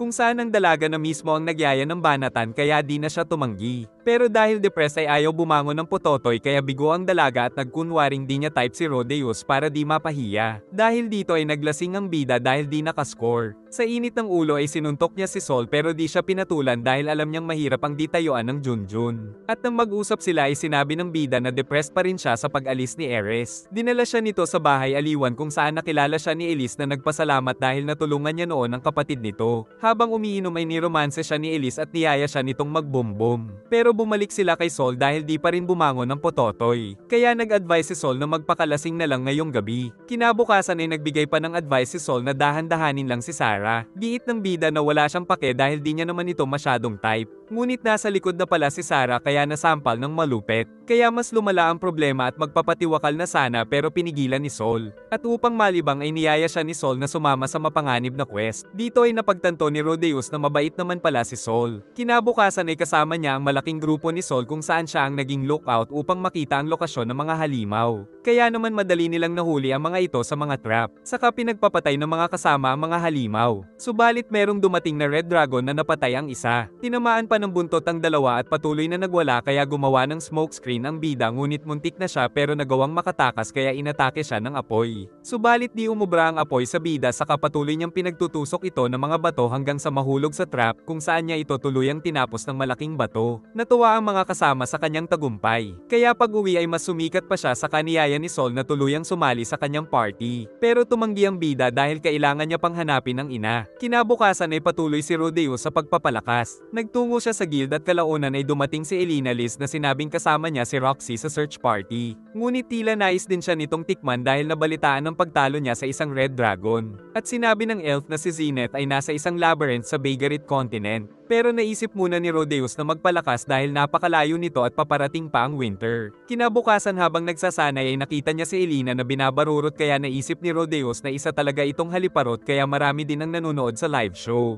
Ngunit di makaisa si Rodeus dahil ayaw tumayo ni Junjun. Kinabukasan ay si Sol naman ang kasama nito na nag-enjoy daw sa husay ni Elina. Tapos si Sol pa ang binayaran nito kapalit sa hindi nito pagseryoso sa nangyari sa kanila. Di nagtagal ay dumating ang liham mula sa Renoa University dahil siya na mismo ang inaalok ng school na maging special student. Pero nais niya munang pag-isipan kung totoo ba ang offer kaya nagtanong siya kay Conrad na dating nag-aral doon. Ngunit naisip din ng bida na kailangan niya pang hanapin ang ina. Nang muling magpakita ang human god ay nag-advise itong pumasok na lang siya sa Renoa University dahil magsisisi lang daw siya pag nagtungo sa Begarit Continent pero di niya masabi ang dahilan. Dagdag pa nitong sa Renoa University na lang siya mag-imbestiga tungkol sa nangyaring mana calamity dahil doon din siya makakahanap ng lunas sa sakit ng Junjun. At nang magising siya ay katabi niya pala si Elina Liz. Kinabukasan ay nagpaalam na siya sa mga kasamahan. At sinabi ni Sol na kung muli silang magkita ay magtagay sila at mang-chick saka naglakbay kasama si Elina Liz patungo sa Renoa Kingdom. Di nagtagal ay natanaw na rin nila ang Renoa Kingdom. Pagdating ay nalaman ng bida na kailangan palang makipagsiping ni Elina Liz sa araw-araw kundi ay mamamatay siya sa sumpa. Nakausap na rin nila si Genius Sensei ng Renoa Academy. Ngunit nais daw muna siya nitong sumailalim sa isang test. Nagtungo sila sa isang lugar dahil nais makita ni Genius ang paggamit niya ng magic na walang incantation. Saka pinakilala ang isang top student na si Fitz na tulad niyang silent caster dahil nais ni Genius na maglaban sila nito. Naunahan ni Rudes si Fitz saka umatake ng mga rock bullet. Ngunit pinagaling niya rin ang dalaga na nagtataka sa nangyari. Nagulat naman ang mga nakakita sa laki ng kanilang agwat saka tinulungan niya ang elf. Dahil isang special student ay libre na ang university dorm at tuition fee at isang beses sa isang buwan lang siya required umattend sa homeroom. Pinakita ni Elina ang uniform kaya nagsuggest ang bida ng mas maikli para madali siyang makakuha ng boylet. Kalaunan ay dumating ang tatlong sikat na top student. Dumating sila Princess Ariel, Fitz, at Lord Luke. Saka nagsalita si Princess Ariel ng Azura Kingdom na siya ring student council leader na sana ay magkasundo ang lahat at sumunod sa mga rules. Kalaunan ay nagtungo siya sa cafeteria kung saan nandoon pala si Zenobia na tuwang-tuwa nang makita ang master. Saka nagpakilala ang mayabang na sina Miss Linnea na panganay na anak ni Geist ng Dolja Village, isa pang beast race na si Persena, at ang self-proclaimed magic genius na si Cliff Grimoire. Giit ni Zenobia na wala doon si Fitz dahil exempted din ito kahit sa monthly homeroom kaya palaging nasa laboratory. Nagtungo siya sa library upang mag-research kung paano muling mabubuhay ang Junjun at doon ay nakasalubong niya si Fitz. Nagtaka ang elf sa dami ng kanyang libro kaya sinabi na lang niyang research ito tungkol sa mana calamity. Habang kasama niya si Zenobia ay nagpakilala sa kanya ang mayabang na si Luke Notos Greyrat kaya nalaman ng bida na pinsan niya pala ito. Giit ni Zenobia na guard daw ito ni Princess Ariel at kasama nito si Fitz. Sa kanyang pag-uwi pag-uwi ay may lumilipad na underwear. Subalit na frame up siya bigla na magnanakaw ng ponso kaya bigla ring lumabas si Lady Gory na nais daw siyang turuan ng leksyon sa pagnanakaw ng ponso ni Princess Ariel. Ngunit dumating si Fitz na sinabing nahulog niya ito habang nagsasampay. Pero ayaw pa rin pumayag ni Lady Gory kaya pinagbantaan ito ni Fitz. Pagkatapos ay pinagaling siya ng elf gamit ang magic nito. Dahil dito ay tumaas ng husto ang respeto niya kay Mr. Fitz. Kinabukasan ay nagsimula kaagad siya ng training. Saka nag-practice siya muli sa figure making dahil nagpapaturo si Zenobia. Habang si Elina Liz naman ay pangmamanyak lang ang inaatupag sa mga boys. At nagpaulit-ulit lang ang kanyang routine sa pag-aaral at pagre-research. Sa araw-araw ay palagi na silang magkasama ni Fitz pero hanggang ngayon ay di niya pa rin nalalaman na ito ay si Sylvie. Palaging nagpapaturo sa kanya si Zenobia ng figure making pero di pa nito matutunan. Kaya pinakita niya ang mano-manong paraan ngunit palpak pa rin. Dahil sa suggestion ni Fitz ay nagpa siya ang bida na maghanap ng slave na makakapag-sculpt para kay Zenobia. Kaya magkakasama silang naghanap ng talented slave pero walang nakita kaya nagtanong sila sa dealer at ipinakita ang isang batang dwarf. Agad nila itong pinakain upang maging malusog saka pinangalanan nila itong Juliet. Saka nagsimula na silang turuan ito ng magic at pati na rin sculpting. Nagpatuloy sila sa pagtuturo kay Julie pero di nila ito tinuturing na alipin. Isang gabi ay tinanong ng bida kung nasaan ang Roxy figure. Nang biglang kinabahan ng sobra si Zenobia dahil nasira niya pala ito na ikinagalit ng bida. Pero ang Beast Girls pala ang may gawa nito dahil natalo siya sa duelo. Kaya sinabi ng bida na dapat ay sinabi niya kaagad para di na siya nagpakumbaba sa harap ng mga ito. Agad nilang anabangan ng dalawang Beast Woman at nagsimula si Rodeus sa panunukso. Nainis naman ang sumugod na Linia tapos inatake niya pa ng mabaho si Persena. Saka na-counter at pinabagsak niya si Linia para turuan ng leksyon. Si Persena naman ay nahuli ng trap at saka pinatulog. Sa kanila sinako ang mga ito at ginawang mga bihag. Sa isang silid ay nilam utak ng bida ang mga papaya ni Persena pero di pa rin bumabangon si Junjun. Saka pinakita ang sinira nilang Roxy figure at pinaliwanag ng bida na napakahalaga sa kanila nito. Nagturuan naman ang dalawa pero pareho silang guilty. Kaya humingi ng tawad si Persena pero nais ng bida na ayusin nila ang figure para mapatawad sila kahit alam ng bida na magagawa niya namang ayusin ito. Sinabi niya kay Fitz na bihag nila ang dalawa. Subalit nang puntahan nila ay nakaihina ang mga ito sa salawal. Kaya hinubad nila ito at pinatuyo ng magic ang mga pantso. Pero mukhang di pa rin masyadong nagsisisi ang mga ito kaya ginawa nilang kakatwa ang mga mukha.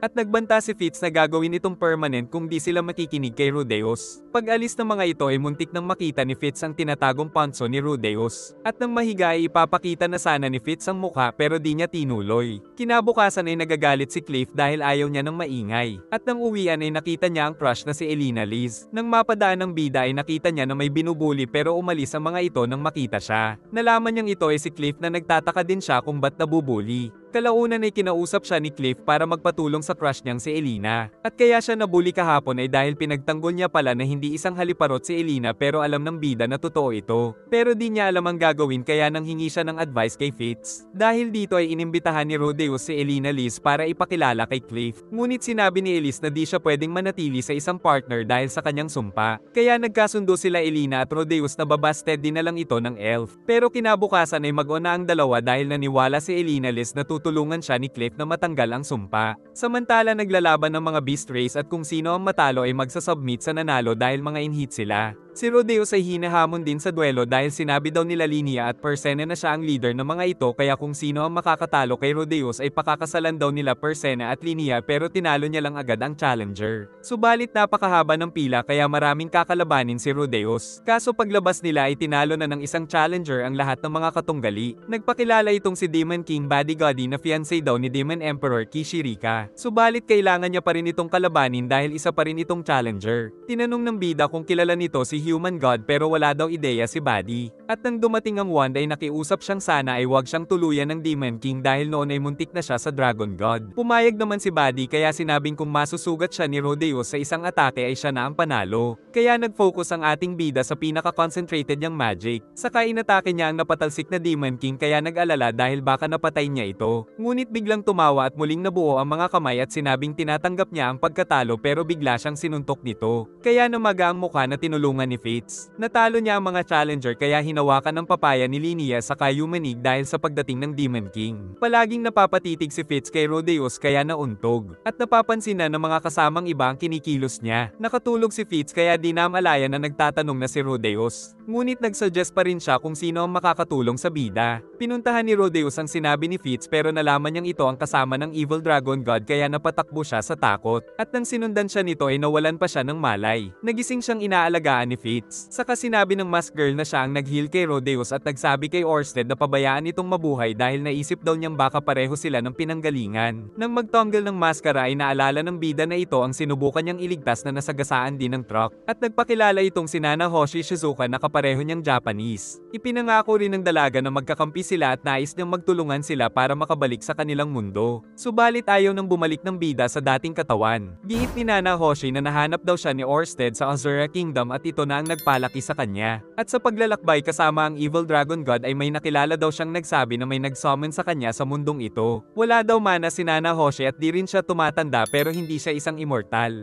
At ayaw niya daw sa mundong ito dahil sa mga pansariling rason. Kahit ayaw ni Rodeos na makabalik ay nagpapatulong pa rin si Nanahoshi sa kanyang research kapalit ng mga impormasyon. Pinaghihinalaan din ni Nanahoshi na ang pagdating niya ang nagdulot ng mana calamity. Kaya bigla siyang inatake ni Fates sa sobrang inis pero gumamit lang ito ng matinding barrier. Saka pinigilan siya ni Rodeos dahil di rin kagustuhan ni Nanahoshi na mapunta sa mundong ito. Kailangan din daw ni Nanahoshi ng maraming mana para sa research kaya swerte siyang nakilala si Rodeos. Habang naglalakad ay natatakot sa kanya ang ibang estudyante. Tapos nagtanong na naman si Cliff tungkol sa mga sumpa upang tulungan si Elina. Giit ng bida na noon ay ipinasa nila Place ang sumpa nito sa mga sibat na ipinagamit niya sa Superd. Kaya nagpasalamat si Cliff sa ideyang ito. Tinulungan niya si Nanahoshi sa pamamagitan ng paggamit ng mana sa summoning circle na ginawa nito. Dahil ang layunin ng dalaga ay ang makagawa ng summoning circle upang makapag-teleport siya sa Earth. Nang muli silang magkita ni Sol ay nagtaka din ito dahil ang haliparot na elf ay nagseryoso na ngayon sa isang karelasyon. Ngunit kailangan na muling umattend ni Sol sa meeting kaya nag-fist bump bago umalis. Samantala si Cliff ay magsasagawa daw ng isang adventure. Nakita niya sa labas sila Fitz at Luke ngunit parang iniiwasan siya ni Mr. Fitz. Kaya nalungkot siya at naghanap ng mapagsasabihan pero wala siyang makausap kaya nagtungo sa library pero nandoon rin si Fitz. Kaya naisip ng bida na si Princess Ariel ang nakita niya kaninang nagpanggap na Mr. Fitz kaya di siya kinausap dahil malalaman ng kanyang disguise. Pero napaisip din ng bida na parang pamilyar si Fitz kaya napaisip kung lalaki ba talaga ito. Tinanong niya si Jenny Sensei pero pinagtakpan din nito ang sikreto ni Sylvie. Kalaunan ay nagulat siya na nandoon na pala si Fitz kaya natumba sila at pamatong ito dahilan para malaman ng bida na isa talaga itong babae. At nagulat din siyang tumayo na muli ang kanyang Junjun dahil si Fitz lang pala ang gamot. Di nakatulog ang bida sa sobrang excitement sa nabuhay niyang pototoy. Ngunit kinumprante siya ni Luke tungkol sa nalaman niya kay Fitz kaya nagpakumbaba na lang ang bida dahil ayaw magkaproblema ang elf. Sinabi ng prinsesa na lumapit daw sa kanya si Rodeos habang nakatransform siya sa anyo ni Fitz. Pero di nagalit si Princess Ariel dahil may tiwala daw siya kay Rodeos kaya aminin na lang daw ni Fitz sa binata na siya si Sylvie. Kaya naman niyaya ni Sylvie si Rodeos sa isang adventure upang gawin ang quest mula kay Princess Ariel. Naging madali ang paglalakbay dahil tinutunaw lang ng bida ang makapal na snow. Tapos ginamit ng elf ang magic para makagawa ng ulan ngunit tatanggalin ito ni Rudy kaya kinontra ni Sylvie pero labis siyang napagod. At hiniram niya pala ang staff para di magamit ng bida. Dahil dito ay tagumpay ang plano ni Sylvie na pumasok sila sa kuweba. Nang magpapatuyo ng damit ay nahihiyang maghubad ang elf kaya aalis sana si Rodeos pero pinigilan ito. Saka sinabi ni Sylvie na kailangan niya ng tulong na magtanggal ng damit kaya nagsimula ang bida na tanggalin ang damit ng elf. Tapos nang tanggalin ang goggles ay nalaman ng bida na ito pala ang matagal niya na ring hinahanap na si Sylvie at kaya niyakap siya nito. At nagtapat na rin sa kanya ng nararamdaman si Sylvie. Naisip ng bida na kaya pala sobrang pamilyar sa kanya ni Mr. Fitz. Saka pinagtapat niya na rin ang nararamdaman sa elf. Pagkatapos ay nagbakbakan na sila. Pero di natuloy dahil ayaw na naman mag-function ni Junie Boy pero ayos lang sa dalaga. Natuwa din ito nang makita na tinago ng bida ang regalo niyang kwintas. Sa kanilang pag-uusap ay kinwento ni Sylvie ang mga dinanas sa paghihirap dahil sa mass teleportation. Kwento ni Sylvie na mula nang ma-teleport sila ay nagsikap daw siyang lumakas sa magic upang magkaroon ng pakinabang kay Rodeos. Kaya nang ma-teleport siya sa Royal Palace ay naging lingkod siya ng prinsesa. At nang nang ngumiti si Sylvie ay sininghat pa ng bida ang nagulat na elf. Tapos nang ihatid siya nito ay nag-isip si Sylvie kung paano magagamot ang pototoy ng kasintahan. Kinwento ni Sylvie kina Princess Ariel na naalala siya ni Rodeos kaya naging mag-on na sila pero lanta ang talong kaya natawa ang prinsesa. Pero si Luke ay may naisip daw na solusyon. Agad niyang nilabas ang agimat na Titan Gel para makatulong kay Rodeos upang maging matindi ang una nilang bakbakan ni Sylvie. Binigyan din siya ng 2 gold coin ng prinsesa para may pambili ng bagong pantso. Kalaunan ay kumatok siya sa bida at pagpasok ay nag-lock ng pinto. Nakita ni Sylvie ang ginagawang figure nito. Tapos inalok niya ito ng inumin para malasing. At habang nagiinuman ay pinag-uusapan ng kanilang pagkabata. Saka binigay ang gamot kay Rudy na agad din itong ininom. At sinabi ng elf na kung bumangon si Mayor John ay huwag siyang mahihiya tapos uminom na rin ito si Sylvie. Dahil dito ay nag-init ang dalawa at pagkabulong ng elf ay nagsimula ang World War III. Subalit paggising ay wala na naman siyang kasama kaya naalala nung iniwan siya ni Ares. Pero nagbalik si Sylvie kaya napayakap ang bida at nagpasalamat saka napaiyak dahil gumaling na sa wakas ang kanyang pototoy.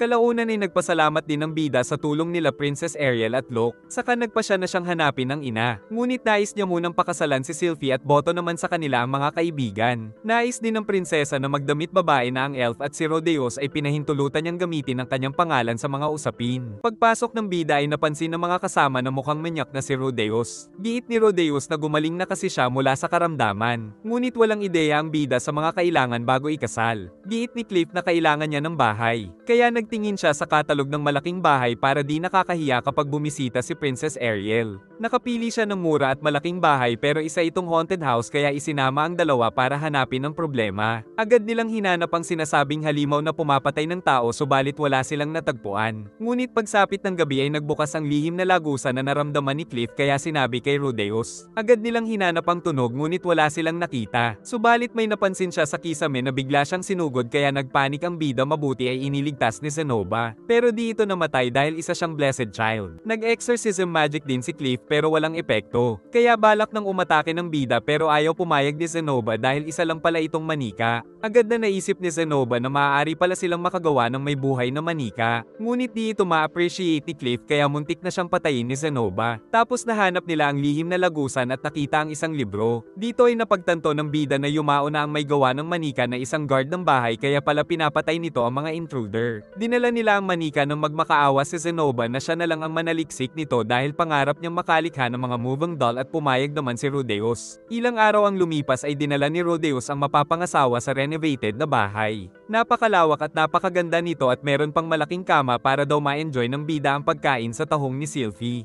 Habang nakaupo ay sinabi ng dalaga na si Rodeos na ang bahala kung ilang supling ang gusto nito. Nag-shopping sila ng damit ni Rodeos dahil puro luma na ito pero napakamahal. Ngunit nang malaman na mula siya sa Grey Rat Clan ay nagbigay ng discount ang seller. Tapos namili na sila ng mga pagkain at pag-uwi ay magkasamang nag-relax sa hot tub. Pero matapos ang kaunting pag-uusap ay biglang tumigas si Junjun kaya dinala niya ito sa kwarto at doon binakbak ang bataan. Nagpunta ang lahat ng mga kaibigan kahit na ang anti-social na si Nana Hoshi. Tapos late nang dumating ang agaw eksena na si Buddy Goddy. Sinabi ng dalawa ang plano nilang pagpapakasal pero nauubusan na nang sasabihin si Rodeos kaya tinulungan siya ng Demon King at nag-cheers ang lahat saka nagkainan ng masasarap na luto ni Sylvie. Dahil si Cliff ang apo ng Great Miles Pope ay siya na ang nagbigay ng basbas sa kanila. Ngunit biglang naging emosyonal si Elena Liz kaya tinanong ni Sylvie kung siya ang lola nito dahil ayon sa kanyang ama ay kasamahan ni Paul ang kanyang lola pero itinanggi pa rin ito ni Liz. Nakumpirma naman ito ni Rodeos dahil pareho sila ng pendant. Bago umalis ang prinsesa ay nag-request ito na magduelo muna sila ni Locke ng espada. Bagamat di alam ng bida ang dahilan ay pumayag siya kaya naglaban sila ni Locke at sa di inaasahan ay mas magaling rin pala si Rudy sa paggamit ng espada kaysa sa kanyang senior. Kalaunan ay napagtanto ng bida na isa itong pagsubok kung mapoprotektahan niya ba si Sylvie kahit gamit ang espada. Sinabi ni Cliff na mas maganda pa pala ang kalooban ni Elena Liz nang makilala niya ito kaya nagpapatulong siya na matanggal ang sumpa nito. Papaalis na sana si Rodeos nang dumating ang sulat ng ama na kasalukuyang nasa Eastport patungo sa Bagarit Continent para iligtas si Zenith. At dahil mapanganib ay ipinadala daw nito sa kanya ang dalawa niyang kapatid sa tulong ng isang kaibigan. Ayos lang daw kay Sylvie na dito manirahan ang kanyang mga kapatid. Pagkatapos ay nagsanay naman sila ng mga na-master nilang mga mahika. Nakagawa ng panibagong magic circle si Nana Hoshi na sinubukan ng bida. Ngunit meron pa ring error sa isang sulok nito. Dahil sa frustration ay nagwala ang dalaga dahil baka di na siya makauwi sa Japan. Kaya nagpatulong ang bida kay Zenobia na dalhin ito sa kanyang bahay. Sinubukan niyang kausapin si Nana Hoshi pero nawala na ito ng pag-asa. Ipinakita ni Rodeus ang Magic Circle sa mga kaibigan upang kumuha ng bagong ideya. Naisip ni Zenobia na gumawa sila ng magkakapatong na Magic Circle katulad ng ginamit sa Magic Doll. Pero naguguluhan pa rin si Cliff dahil napaka-genius daw ng gumawa ng Magic Doll. Pero nakagawa pa rin sila ng solusyon na ipinakita sa natuwang Nana Hoshi. At dahil ito sa tulong ni Cliff na isang magic genius, nagpatuloy sila sa pananaliksik ng Summoning Circle at pinagpatong-patong ito sa kanilagyan ni Rodeus ng mana. Kaya nakapag-summon sila ng isang bote mula sa Earth kaya napatunayang posible pang makabalik sa Earth. Pero sa ngayon ay nagkaroon muna sila ng selebrasyon sa munting tagumpay. Kay Ruijerd pala ipinagkatiwala ng ama ang pagdala sa kanyang dalawang kapatid. Kinabukasan ay kinabahan ng bida dahil nagkaharap sila Buddy Goddy at Ruijerd pero di naman naglaban ang dalawa. Tapos pinakain muna nila ang Superd saka nagpaalam sa dalawang bata at nagpatuloy sa paglalakbay. Kalaunan ay ibinigay ni Aisha ang mga kayamanan na mula sa kanilang ama kasama ng isang sulat na pag-aralin daw nito ang dalawa pero ayaw ni Aisha. Si Norn naman ay nagagalit pa rin sa kuya kaya nagkasagutan sila ni Aisha pero naiintindihan ni Rodeus ang pinagdadaanan ng kapatid. Giit ni Sylvie na likas namang matalino si Aisha. Kaya nang makakuha ng perfect score si Aisha ay pinayagan niya na itong huwag pumasok. Si Norn naman ay nakakuha din ng mataas na marka na nais daw manirahan sa dorm. Ngunit pagdating sa school ay wala itong naging kaibigan. Nakita nilang malungkot si Rodeus kaya binigyan ng mga beast ng regalo na siguradong magugustuhan daw niya. Bigla naman siyang pinatawag ni Locke sa council room. Dahil nalaman pala ni Princess Ariel na ang laman ng binigay na bag ay mga panso ng kababaihan. Kaya naman pinagalitan ng bida sila Linia at Persena. Ngunit dahil nakatingin si Norn ay nais itong bulihin ng dalawa pero pinagbantaan sila ni Rodeus dahil kapatid niya ito. Agad na nagtungo si Rodeus sa silid ni Norn para alamin kung ba't ayaw na nitong pumasok. Kaya hinahanap niya kung may nambuli dito. Ngunit nalaman niyang nape-pressure lang si Norn dahil palaging napapag-compare sa kanya. Dahil dito ay nakipagtulungan si Rodeus upang makapasok sa dorm ng mga babae sa pamamagitan ng mga kaibigan. Hanggang sa makapunta siya sa silid ni Norn ngunit naalala niya nung ayaw niya ring lumabas ng silid. Kaya siniguro ni Rodeus na naiintindihan niya ang pinagdadaanan ng kapatid. Kaya napaiyak si Norn at sa wakas ay tinanggap niya na ang kuya. Kinabukasan ay nakita niyang nakikipaghalubilo na si Norn. At nang nagsusulat siya ng libro tungkol sa buhay ni Ruijerd ay nais din tumulong ni Norn dahil may mga naikwento daw sa kanya si Rui. Dahil napakasipag ni Aisha ay tinanong siya ng kuya kung merong gusto. Nang hingi lang ng pera ang bata para makabili ng mga pang-decorate sa bahay nila. At pag-uwi ay masaya ito sa nabiling bagong kortina. Pinagtitibay pa ni Nana Hoshi ang Summoning Circle para siguruhin sa Japan siya mapupunta. Napahanga naman si Julie sa binigay na dragon figure na ginawa ni Zenobia. Dinala ni Cliff ang bakal na ponso dahil maaari daw itong gamitin upang matanggal ang sumpa ni Liz. At isang umaga ay sinabi ni Sylvie na nagdadalang tao na siya ng anak ni Rodeus na labis na ikinatuwa ng bida.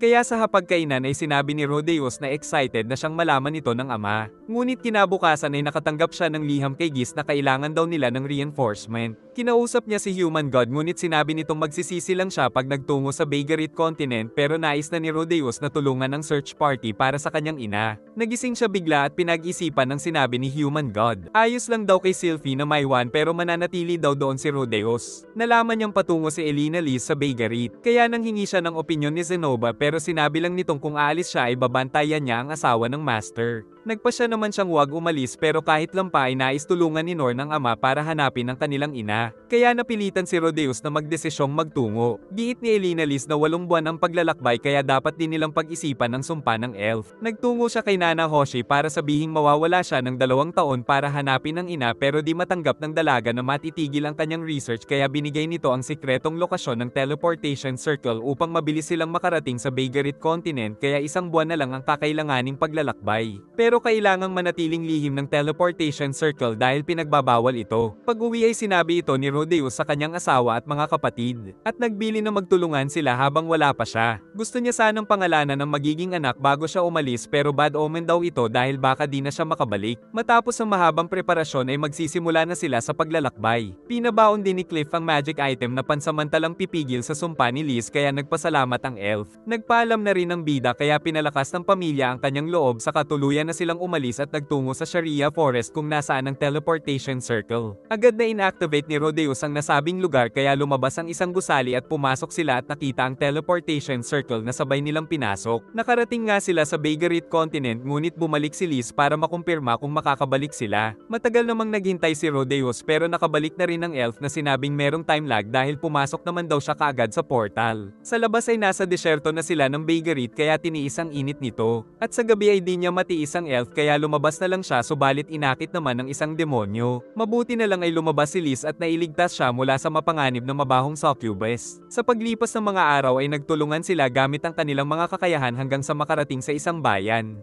Pagsapit ng gabi ay naghanap muna ng mga lalaki si Liz. Kinabukasan ay nagpatuloy sila sa paglalakbay pero may isang bangin ngunit nakaakyat sila ng walang hirap. Subalit nakita sila ng mga griffin at inatake sila ng mga ito kaya sinikap ng bida na patayin kaagad ang monster habang si Liz ay pinipigilan ng isa. Sa kanya tinusok para di makatakas kaya nabutas ito ng bida. At pagsapit ng gabi ay niluto nila ito. Kinabukasan naman ay nakita na nila ang destinasyon. Agad nilang hinanap ang guild at sa loob ay nakita doon si Giz. Nagtungo sila kay Paul na nagulat din at nagpasalamat sa pagpunta ni Rudy. Tapos humingi ito ng tawad sa mga kasalanan na nagawa niya noon kay Liz. Ngunit nagulat din si Paul na may asawa na pala ang elf. Pinakita ni Paul ang pinakamahirap na labyrinth map kung nasaan si Zenith. Dumating si Tallhand na nagpakilala sa ating bida. Ngunit nang hinanap ng bida si Roxy ay sinabi ng ama na nahulog ito sa isang trap sa labyrinth pero nakapunta daw ito sa teleportation circle ngunit di na nila mahanap. Sa kanilabas ni Rudeus ang dinalang libro tungkol sa teleporter labyrinth na kanilang papasukin. Natutuwa si Paul nang makitang nag-uusap sila Rudy at Lilia. At sinabi rin ng bida na kasal na siya at magkakaroon na ng anak na siyang ikinatuwa ni Paul. Kaya tinanong niya kung paano nito kinuha ang first time ni Sylvie ngunit nakakahiya daw ang tanong sabi ni Lilia. Kaya ibinulgar ni Paul na si Lilia ang nangakit sa kanya kaya niya ito nabuntis. Kinabukasan ay nagpaalam na sila at saka nagtungo sa labyrinth, kung saan may mga gagamba na pinagpapatay lang agad ni Paul para magpasikat sa anak. Dahil di nag-iingat ay nagalit tuloy si Elena Liz. Sa second floor ay maraming mga gagamba na agad na kinalaban nila Paul at Liz gamit ang mga espada. Si Rudy naman ay pinagbawalang gumamit ng apoy dahil baka mag-collapse daw ang kuweba kaya gumamit na lang ng napakaraming yelo hanggang sa maubos ang mga ito. Nang makarating sa third floor ay naisip nilang hanapin si Roxy dahil dito ito nawala. Tapos biglang may naramdaman ng bida sa kabila ng pader. Samantala si Roxy ay nakikipaglaban sa napakaraming mga halimaw ng mag-isa. Subalit kahit na napakalakas niyang mage ay wala pa rin siyang magawa dahil sa dami ng mga ito kaya naisip niyang dito na ang kanyang katapusan. Subalit nagyelo ang lahat ng mga halimaw dahil nakita na pala siya ni Rudeus. Na-inlove si Roxy nang makita ang gwapong estudyante na niyakap siya pero nahiya ito dahil napakabaho na daw niya dahil isang buwan na daw siya sa loob. Pero umakto si Roxy na di niya nakikilala ang bida na ikinalungkot ni Rudeus. Dinala na rin nila si Roxy at nagpas siyang bumalik muna para makapagpahinga ito. Saka pinagpipilitan ng bida na wala sanang magbago sa kanilang samahan ng master. Giit ni Giz na kailangang makabalik ni Roxy sa labyrinth kung ayaw niyang masumpa. Naisip naman ng bida na PTSD lang ang tinutukoy ni Giz. Saka binigay ni Paul ang libro tungkol sa teleportation labyrinth para malaman ito. Paglipas ng 3 araw ay nakipagsapalaran na naman sila sa labyrinth gamit ang kanya-kanya nilang mga kakayahan. Tapos ginamit nila sa kanilang pabor ang teleportation circle upang makarating sa mas malalim na bahagi. May mga matitigas na kalaban kaya dahil sa advice ni Roxy ay natrap ito ni Rudeus at saka sumugod sila Liz at Paul para tapusin ang mga ito. Habang nakasupport ang dalawang mage ay tinapos na nila Paul ang mga ito. Lumabas na sila para magpahinga sa araw na ito dahil kailangan nilang maging maingat. Saka namili sila Roxy ng mga magagamit nila sa susunod na pagpasok. Di nagtagal ay muli silang pumasok sa labyrinth at pinausukan ni Giz ang mga monster para makaiwas sa labanan. Kaya nakarating sila sa silid na may 3 teleportation circle. Isa lang dito ang hindi trap kaya minabuti ni Rudeus na pag-isipan ito ng mabuti at suportado naman siya ni Paul. Naalala ng bida na nakita niya na dati ang silid na ito at alaman niyang may lihim na lagusan. Kaya inutos kay Giz na hanapin ito na natagpuan nila kaya nakita na sa wakas ang tamang daan. Naramdaman nilang nasa boss room na sila kaya dapat silang maghanda. Pagpasok ay kanilang nakita ang malaking halimaw at si Zenith na nasa kristal kaya napasugod si Paul at agad na nagbigay ng support ang mga mage ngunit na-nullify ang mga magic. Dahil sa husay sa espada ay nagagawa ni Paul na maputol ang mga ulo nito pero di magawa ni Liz kaya niligtas sila ng magic ni Roxy. Saka binagsakan ni Tallhand ng malaking bato pero walang epekto. Tapos tumubo ulit ang mga ulo nito pero nababaliw na si Paul kaya kumilos na si Giz para makuha nila si Paul saka sila tumakas. Nawawala pa rin sa sarili si Paul nang makita ang asawa pero kalmado lang ang bida. Giit ng elf na buhay pa si Zenith at ang Hydra lang ang problema nila. Kaya naisip ng bida na sunugin nila ang sugat nito para di mag-regenerate na sinang ayunan ni Giz kaya nagkasundo na sila sa strategy. Sinabi ni Paul na proud siyang napakakalmado ng anak sa ganitong sitwasyon saka nakiusap na nailigtas nila si Zenith kahit ikapahamak pa nila. Pagbalik nila sa Hydra ay sumugod si Paul at pinutol ang isang ulo sa kasinunog ni Rodeos pero may magic shield kaya kailangan nilang lumapit. Tapos pinagtutulungan nila ito habang pinoprotektahan si Rodeos na tagasunog sa naputol na ulo ng Hydra para di na makapag-regenerate. Pinutol ni Paul ang ikalawang ulo na sinunog ng kanyang anak ngunit kailangan ni Rudy ng taga-protector sa atake ng ibang ulo tapos nag-heal si Roxy kay Liz. Habang patuloy sa pagputol si Paul na sinunog muli ng bida. Muntik nang tamaan si Roxy at nahuli naman si Tall Hand subalit nailigtas ito ni Paul sa kasinunog ng bida ang mga sugat. Tapos nag-heal si Roxy sa dwarf. Nagpatuloy sa pagwawala ang halimaw at pinutol ang sariling leeg para makapag-regenerate kaya tinusok na ito ni Elena Liz at nilagyan ng yelo saka ito sinunog ni Roxy. Subalit dumating ang napakalakas na breath attack ng Hydra kaya ibinigay ng bida ang malaking bahagi ng mana upang mapigilan itong mapatay sila. Saka sumugod si Paul at naputol nito ang dalawang ulo na pinagsusunog ni Rodeos. Kaya isa na lang ang natitira ngunit muntik na siya kundi lang siya sinipa ni Paul. At nang magkatitigan ay tinusok ito ni Rodeos kaya nasunog ang kanyang kamay saka umatake si Roxy upang tapusin ang huling ulo ng Hydra kaya naman napabagsak na nila ito. Naputol ang kamay ng bida na di niya maibalik kahit gamitan ng heal. Subalit natulala ang lahat nang makita ang kalahati ng katawan ni Paul pero tila masaya pa rin ito dahil sa kanilang accomplishment. Saka nakawala na rin si Zenith sa kristal. Pero habang naglalakad pa uwi ay malungkot ang lahat. Pag uwi ay natuwa sila nang makita si Zenith pero nalungkot nang malaman ang nangyari kay Paul. Habang nakahiga si Rodeos ay naalala na sinunog nila ang bangkay ng ama. Kinabukasan ay nagising na rin si Zenith pero di na ito makapagsalita. Balisa ang bida dahil sa nangyari. Kaya nagtungo si Roxy para pasayahin siya. At sinabing sa lahat ng kanyang problema ay hindi niya iiwan si Rodeos. Kaya naman ito na mismo ang gumawa ng paraan para matikman ang ating bida. Kinabukasan ay nakita niya ang natutulog na Roxy. Paggising nito ay tinanong kung ayos na siya. Ngunit nagpasalamat na lang ang ating bida. Nang magtungo sa ina ay tulala pa rin ito. Ngunit nangako naman si Lilia na aalagaan ito dahil naging mabuti sa kanya ang Greyrat family. Kaya naman maaari na daw niyang gawin ang kailangang gawin. Naglakbay sila ng magkakasama sa disyerto. At ipinagtanggol sila ng mga kasama sa mga malalaking butiki na sumugod. Umakyat din sila gamit ang magic ng bida at gumawa ng pansamantalang bahay ngayong gabi. Nalilito ang bida dahil mahal niya si Sylvie pero may nararamdaman din siya kay Roxy. Alam daw ni Roxy na may asawa na si Rodeos kaya lalayo na daw siya.